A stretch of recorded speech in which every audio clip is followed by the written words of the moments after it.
Okay, I gotta be honest, I'm not really feeling it today, but I figured I better make this video before I don't make it. Now, I wanted to do a video that's a rough comparison of the Mesoamerican people, such as the Inca and the Aztec, and the Germanic people of primitive times, relatively primitive times, might I add. Now, this is not a we're better than them or they're better than us comparison. I think those kind of comparisons have gotten us into trouble. I'm just going to throw out some things, and these are actually more similarities. Now, one of the issues that people have when white people have when they talk about the Mesoamerican people is they like to talk about how cruel and unusual they were. And they tend to either avoid the high level of civilization in the Mesoamerican civilizations, or they do the reverse and they try to impart some sort of supernatural, hippie, mythical being status onto these folks. But the first thing is, one of the bad things that people like to point out is the Mesoamerican people did perform human sacrifice.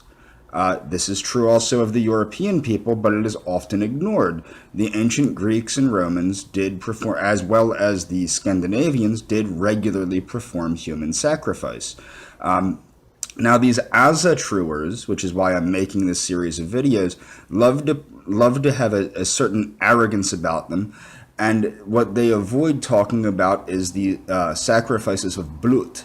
Now, Blut, which means blood, was when they would literally nail people into trees, cut their throats and everything else, people and animals, and let the blood hit the ground in an idea that this would impart fertility to the soil. This is not at all unlike certain rituals of the Maya and the Aztec, where they would do literally the same thing. The key difference, I think, that creeps out some of the white people is that the Mesoamericans would consume the flesh of the sacrificed victims. Now, this is, to me, not that big of a difference. Now, I am descended from Mormons, and people that know the story of Donner Pass know that the Mormon people that went out to California, bad weather, they did eventually have to, unfortunately, consume the flesh of their loved ones to stay alive. Now, what's interesting is this ignorance also ignores the civilizing factor of Christianity.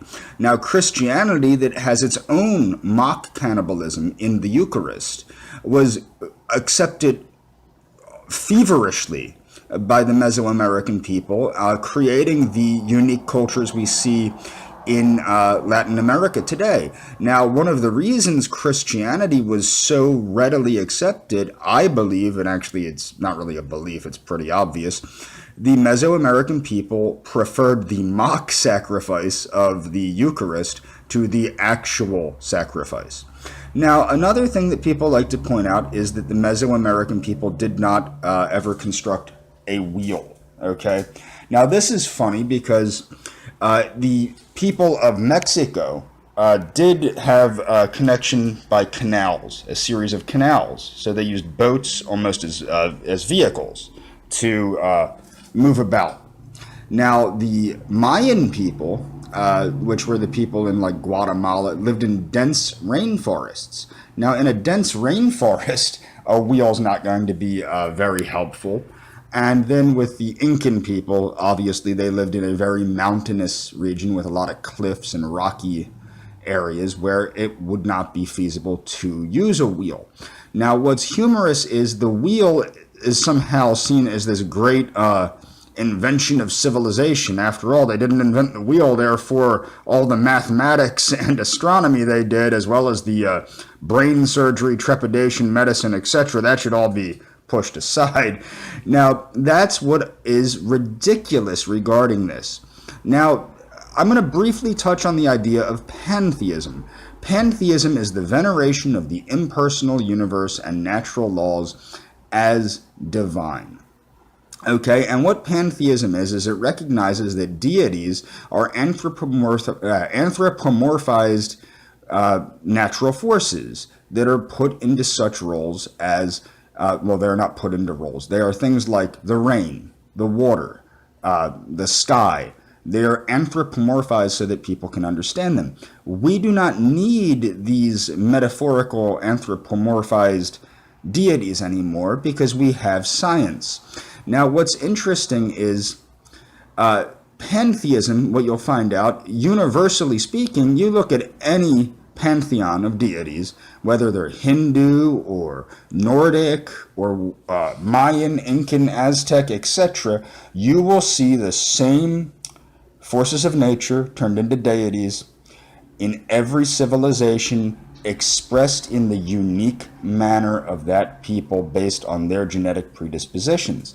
Now, in my next video, I'm going to talk about how pantheistic Christianity, such as that of Pierre Teilhard de Chardin, and which is being carried on, in my view, by the somewhat Unitarian Church of Reality at churchofreality.org, is the new evolution, the next stage of evolution of this universal idea. This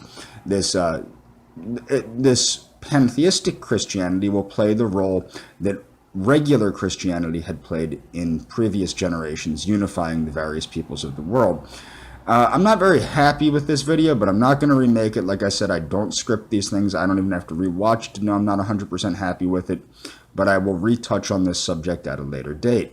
Okay, that's all for this video.